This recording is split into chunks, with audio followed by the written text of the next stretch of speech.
Thank you so much, Derek. I think, it's the patient experience conference. It's not the patient outcomes conference. And I think we focus a lot in healthcare on outcomes. And we don't, and we're starting to, but we don't always appreciate the human side of caring and why we're all sort of drawn to wanting to care for people and being reminded of that, and also risk taking and what it means to take a risk, put yourself out there, share your story for the benefit of us all to learn and to really make sure that we're integrating the human side of caring into our care every day. So thank you, Derek. I have the absolute privilege of welcoming our second speaker up. So on September 7th, 2015, Jim Murphy's life changed when a family biking accident in Chilliwack ended with him in emergency surgery. He spent the next several months at Royal Columbian Hospital fighting for his life, and he's here with his wife to share his story. So please help me welcome Jim Murphy.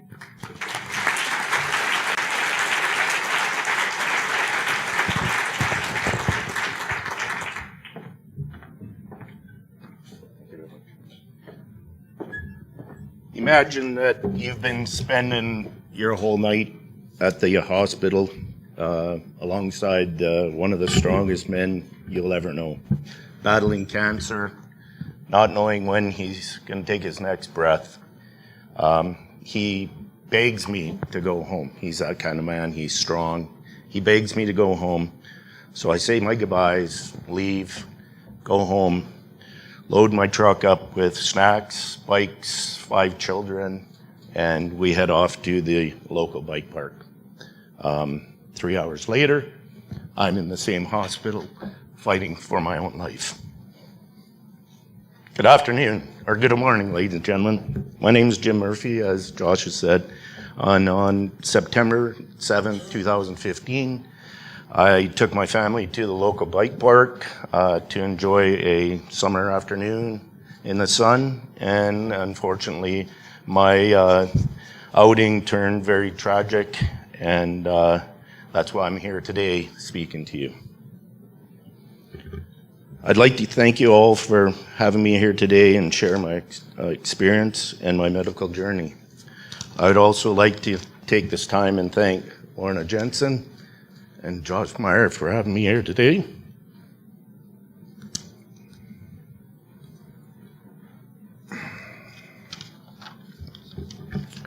Before I begin, I'd like to everybody to take a look at my number one nurse right here, my beautiful wife. She's here with me today. And my children are at university and high school today, so they could not be here today. I'm very honored to be here today, and my hope is to share my journey with you, leaving you inspired to continue to excel in the amazing work that you guys do. Your dedication and passion for your job is a gift, and because of you, I've been given a second chance to spend with my loved ones. My medical journey began on September the 7th of 2015 at 3:45 in the afternoon. And as you know, I cannot promise you that I will not cry again. I'm sorry, but that's the way it is. I guess that September day I was feeling like Evel Knievel, and I wanted to show off my biking skills, which I don't really have. And I took a very small jump, you know, that one double back flip tabletop jump. However, I did not execute my jump very well, and instead I've crashed. Sorry, I'm getting waved at. My helper's over here.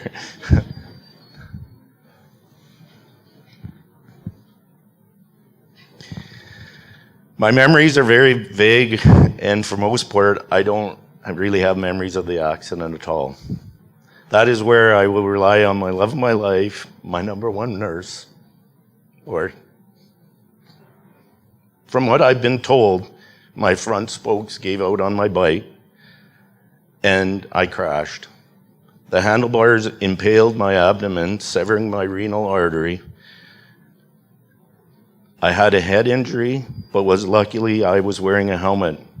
With a broken helmet, shattered glasses, and ruptured abdomen from the blunt force trauma, I lay there on the ground semi-conscious. my oldest daughter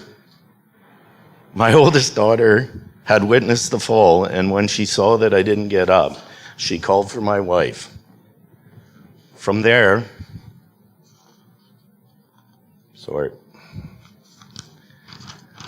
we met our first hero.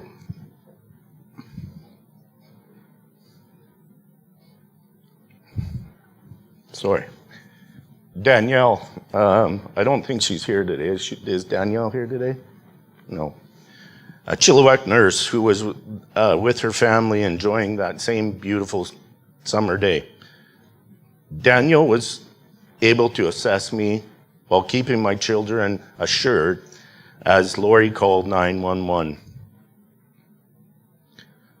Once at the Chilliwack General Hospital, it was determined that I would not survive an airlift out.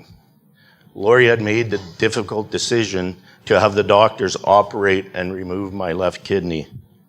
I've been told several times from many medical staff since the accident, not only did I drain Chilliwack Blood Bank, but that of Hope and Abbotsford, as the Chilliwack surgeons and nurses frantically worked to save my life. The surgeons decided to leave my abdomen open and transfer me quickly to Royal Columbian Hospital.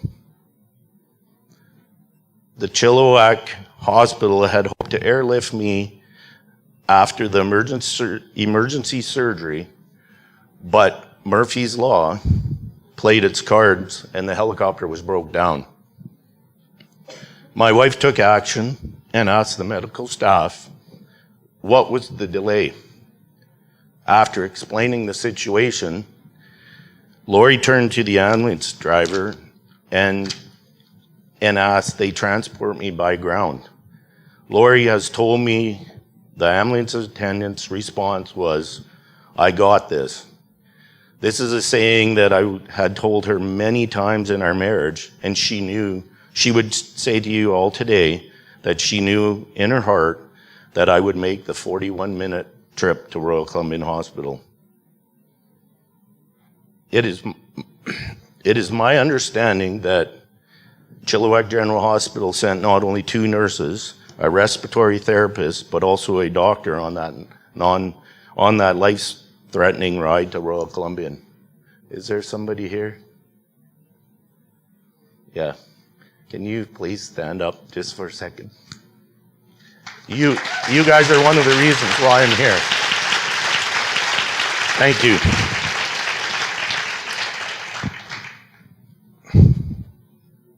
Just give me a moment.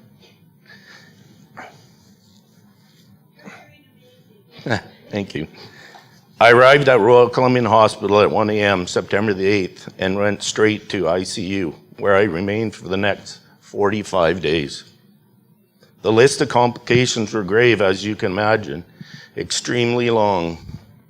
Unknown bleeding sources, loss of the kidney, liver damage to my pancreas, which a quarter of it is gone, infection, and massive blood loss and transfusions. If you could take a moment and look at the screen, I will do my best to walk you through the next several months of procedures, washouts, surgeries that I underwent at Royal Columbian Hospital. Please note, I put it up here, Lori had her own way of tracking, and these are her books. She kept very good tracking of what went on. So here we go. September the 7th was the initial accident, Chilliwack General Hospital, removal of the left kidney, massive transfusions. September 8th, CT scans. September the 9th, surgery 2, stop internal bleeding, repair stomach, pancreas. September the 11th, chest tube insertion, MRI. September the 12th, surgery number 3, washout abdomen, put the Abra on, to hold my abdomen together for the next several months. Those of you who do not know what an Abra is, I don't know, does anybody know what an Abra is? I know Marion does. Yeah, that is, I'll get there. So we'll watch these next few slides here. September the 13th, tightening of the abra. September the 14th, I was put on 24-hour dialysis for my failing right kidney. September the 16th, CT scan, pancreatitis. My white blood cell count was at 40 and I was extremely sick. September the 18th, surgery number 4, washout of the abdomen. Doctor removed abra and infection was quite bad. September 19th, tracheotomy. September 20th, 24th, 26th was trip number 5, 6, 7 to get washout. September 28th, trip number 8, washout and vac change. They discovered I had 2 small holes in my colon at that time. September the 30th, trip number 9, washout, and doctors tried to stitch the holes in my colon, put more drains to reduce infection, corked my trach, and I was able, they corked my trach that day. It's the first time they did that. It was the first time I spoke, and the first words that came out of my mouth was, "Hi, babe." Great news about my kidney, though. It started to improve from severe to mild. October 3rd, trip number 10, put abra back on to hold my abdomen together. Medical staff were worried about my heart and talked about possible temporary pacemaker and bradycardia. Please look at the next slides from the OR.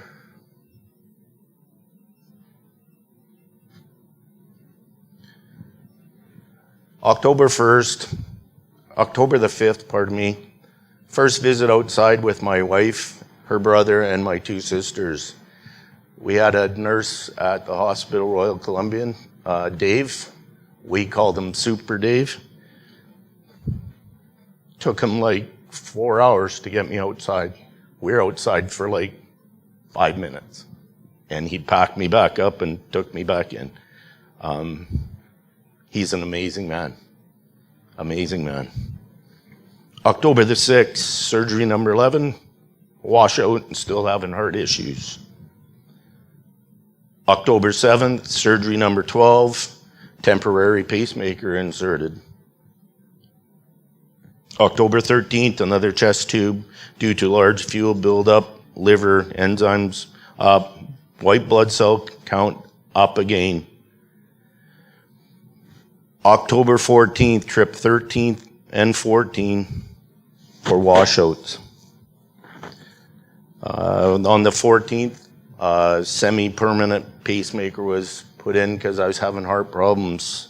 I remember then I would not sleep for days because I was scared that I was going to die.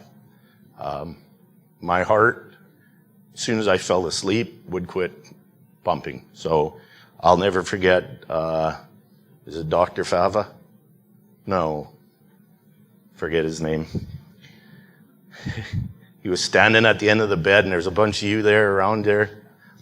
And they just reassured me that they put it all in and they said, "Jim, just go to sleep. You'll be all right." And I just thought in my mind, yeah, they're all here. You guys are all here. You guys can save me. So I fell asleep. It was the first time I ever slept in a long time. It was days. So October 15th, day 38, they removed my chest tube and I actually got a full shave and a hair wash. If it was last week, you guys would have saw how big my beard was because I had to grow a beard for Halloween and I just shaved it off for you guys.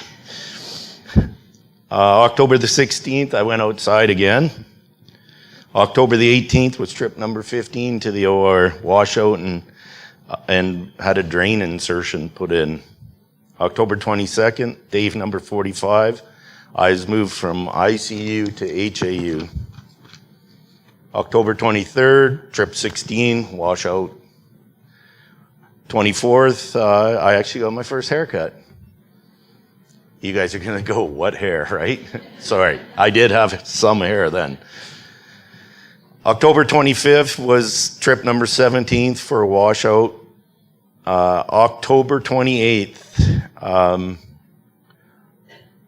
I got to stand up and hug my wife for the first time. It's the first day I stood since the accident. And I'm going to take a few moments and say, you guys need to push for your patients. If they can stand up, get them to stand up. Get them on their feet. The lady who pushed me to stand up, she's sitting here today. Lorna Jensen. She came into the room, and I remember Jennifer, she was my therapist, or is it right? Therapist? Anyway, she goes, "You gonna walk today?" And I'm like, "What are you guys, on crack or what?" Like, look at me. Like, I have tubes on me. I had machines hanging off me. Don't judge her for this, but she said to me, she goes, "There's nothing wrong with your legs." And she grabbed my foot and took it off my bed. I'm like, "What are you doing?" And up I got. So October the 30th, I had my pacemaker removed, and I did 2 laps around the nurses' station. And I never looked back. I think the next day I did. We were going around there, and there was a crew. There was Lori, my sister, Jen, you, Lorna. There's a whole bunch of people there, and they said, "Do you want to go back to your bed?" And I said, "No." I said, "I'm going to go." Get them up and walking. It was probably the best thing, best advice, best toss of my foot off the bed ever. And I thank you. We'll go through these following slides. They're from the OR. November the 2nd, I got removal of my catheter, and I was transferred to 3 South. November the 8th, trip 19, Dr. Granger. Rob, does everybody know who Dr. Granger is? That man's amazing. That man is amazing. He became our family surgeon, and I was scheduled for a regular washout. Dr. Granger was able to close my abdomen and pull my colon up in hopes to build a fistula. Not sure if it would hold, but we were all very hopeful and extremely grateful. November the 16th, removal of NG. November 24th, I celebrated my birthday at Royal Columbian Hospital. Not the place you want to celebrate your birthday. November 25th, drains put in due to abscesses. November 28th, day number 81 at Royal Columbian Hospital. I was discharged and sent home. November 29th, home care, Chilliwack Home Care had sent me back to Chilliwack General Hospital by an ambulance for blood work and a CT scan. I was returned home later that night. December the 9th,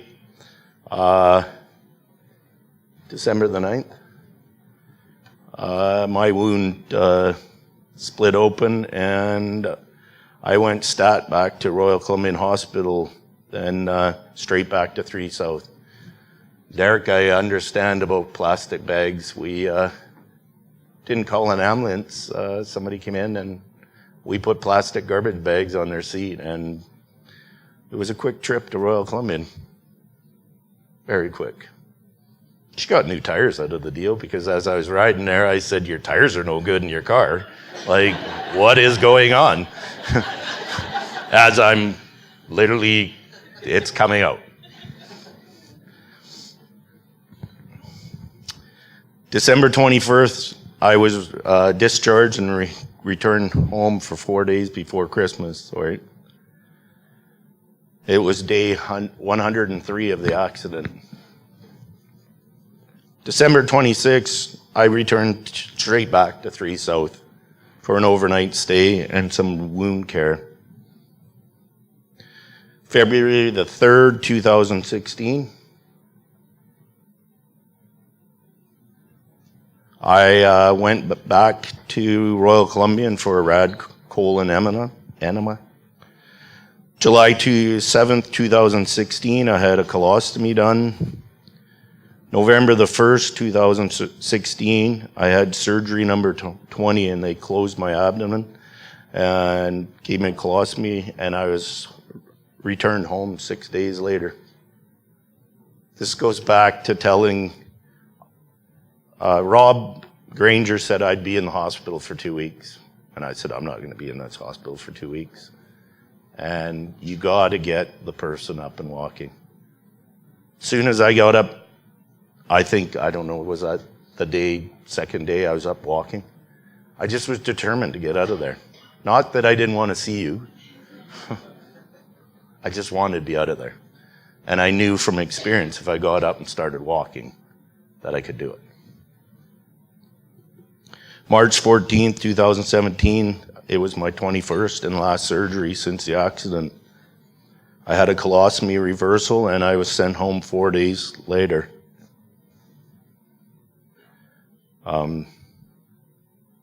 I remember being in there and Lori coming in and saying,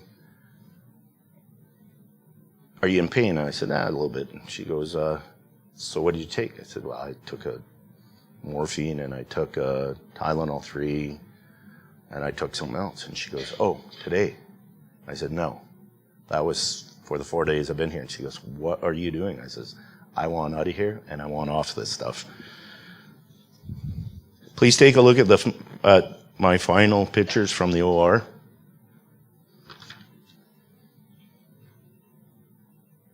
Did I go too far? Sorry.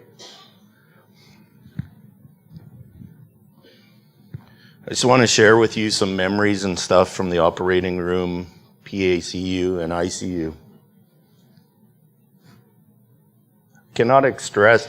I cannot stress the message enough of feeling like we were cared for as family. You guys became family to us. I only have a few vivid memories of the last few trips into the OR, but I remember the nurses' kindness to me. Their reassurance and calmness made me calm. Walking into PACU was comfortable. I remember the nurses were moved to tears on how far I came.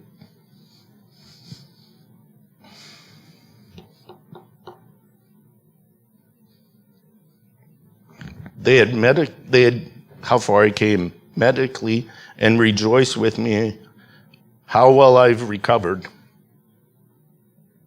I love that Lori could be there when I woke up from the surgeries. Just to see her face, I knew I was okay. I remember one night at HAU when I needed to be turned. I didn't really want to bug you guys, but I just couldn't do it by myself. There was no way I couldn't turn. In came 3 of you guys, and in a matter of minutes, seconds actually, I remember this big guy, and over I went, and I was just like, oh. I was only in HAU for one night, and the nurses moved me. This lady came in and goes, we're going to get you a different room. I'm like, what's wrong with this room? No, we're going to get you a different room. And I'm like, okay, well, this means I'm either going to be here for a while or maybe I'm a nice guy. I don't know. I felt like a celebrity because I moved from this little room. Does anybody, who's all from Royal Columbian Hospital here? Wow. So you guys know HAU, and then you got the 5-star room with all the windows.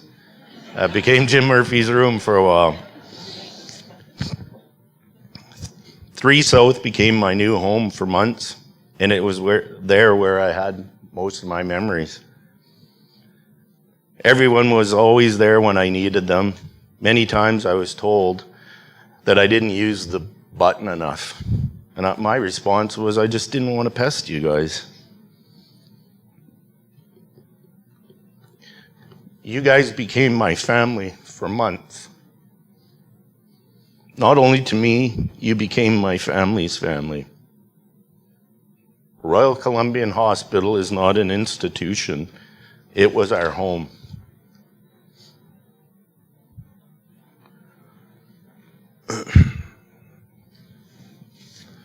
There's a few good things, a lot of good things came up about this. Question was asked to Lori what they could do to help her, and her only request was to give blood.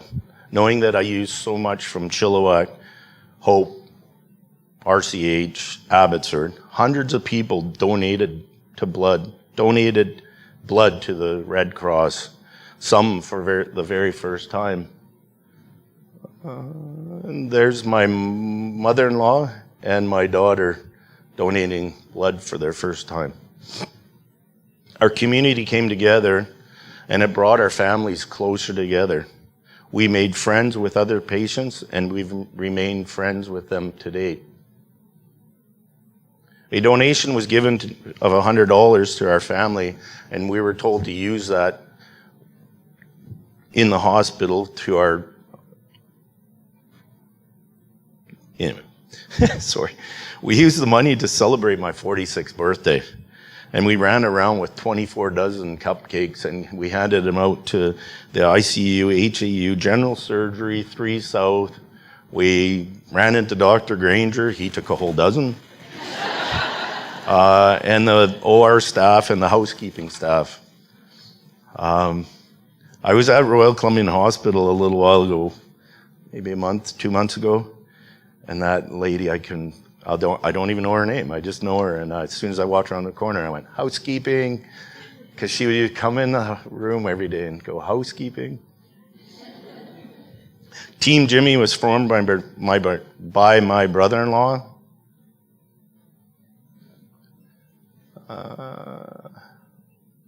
Somewhere in here. Right there. Team Jimmy was formed by my brother-in-law. He had gone to a local mall to purchase a speaker and play my favorite music. And Lori had asked him to buy him a sweater because she was cold.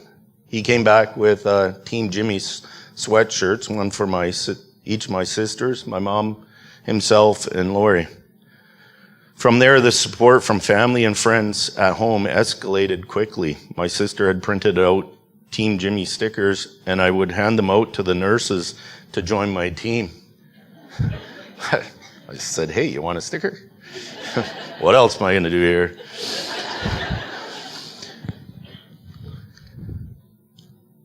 If I could share some advice with you all, it would be to always share information. For our family during the medical journey, we thrived on knowledge. Lori was constantly asking questions in regards to care, answering all of our questions, even when the same question was asked over and over and over again, was comforting to our needs.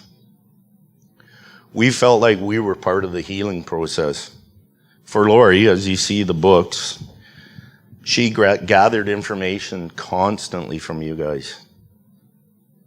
She needed to feel like she was helping me, and it would make her feel better too. Lori became very hands-on with my care, and for that is one of the reasons why I'm here today.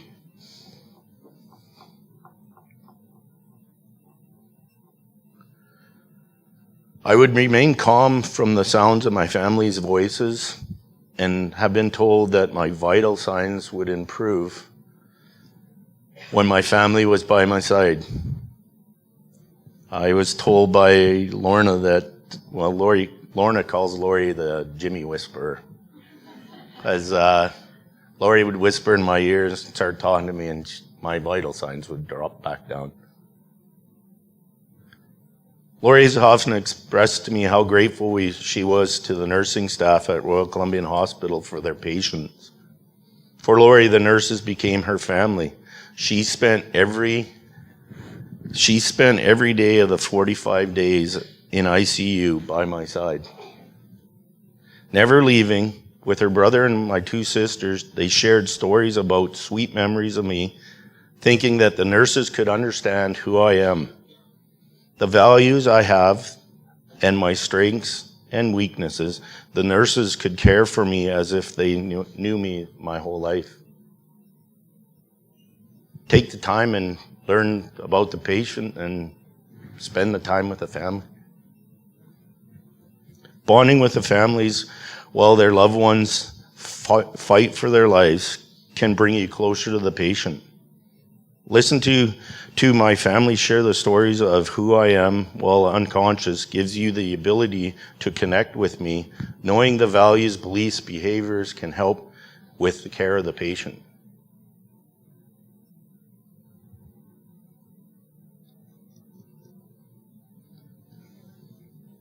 If I could wrap up my presentation, I would begin by saying that through this all, the nurses, doctors, and all the other medical staff who fought so hard for me, thank you for treating me as a family member. You allowed my wife and family to journey through my recovery alongside you.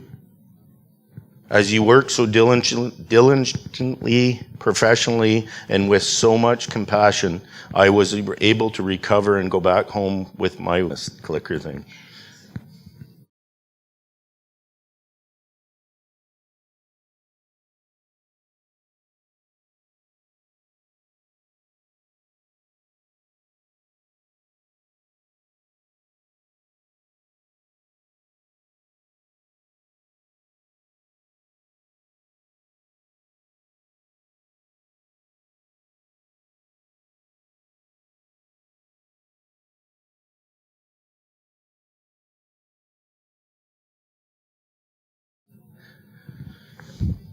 Before I came here today, I texted out to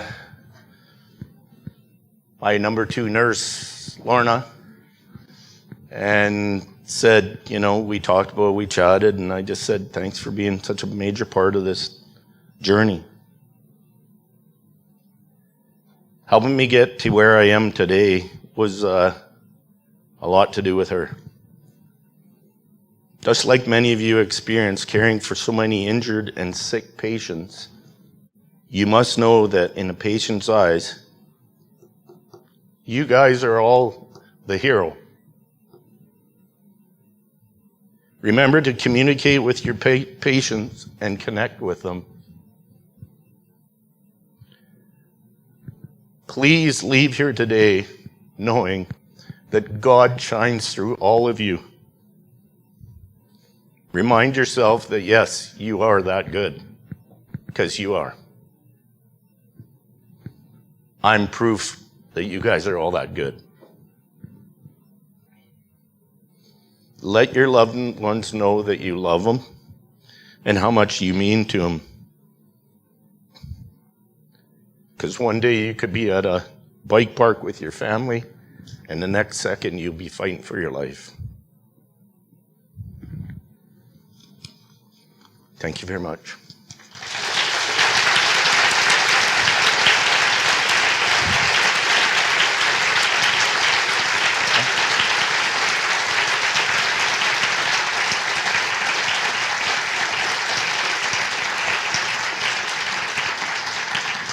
Does anybody want that?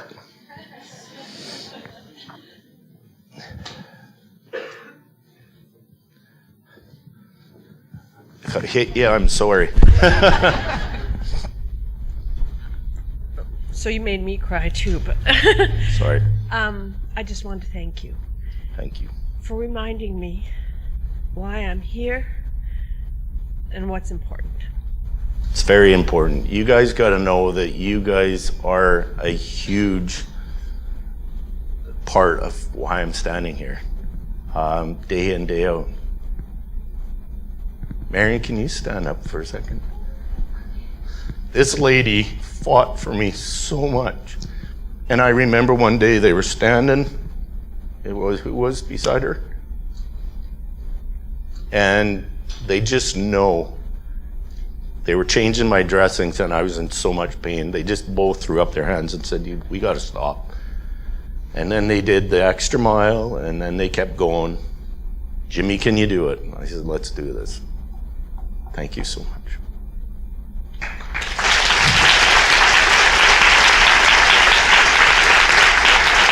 I still had a few moments. I'm just going to run through this, what you guys have made it possible for me. You made it possible for me to play with my kids and watch their favorite sports. I just watched my son's last football game yesterday because of you. I learned to cook dinners. I don't do it as much. Craft dinner's out the door. The craft dinner can is like, ew. We bought a dog. He's just about 3 years old. We brought a golden retriever, brought him into the house because we needed that. I sat on a chair for months. There we go. Sorry. We were out doing family adventures and stuff. It's crazy. And I'm happy to say that I've been back to work now for just over a year. I was off work for 25 months. I work for an amazing company. I'd like to thank, I know he's not here today, but maybe he'll hear, Willie Jackson for bringing me back. That man is amazing. He understands. Yeah, it's been an honor, you guys, to be here and share my story. You guys, please, you are that good. Thank you.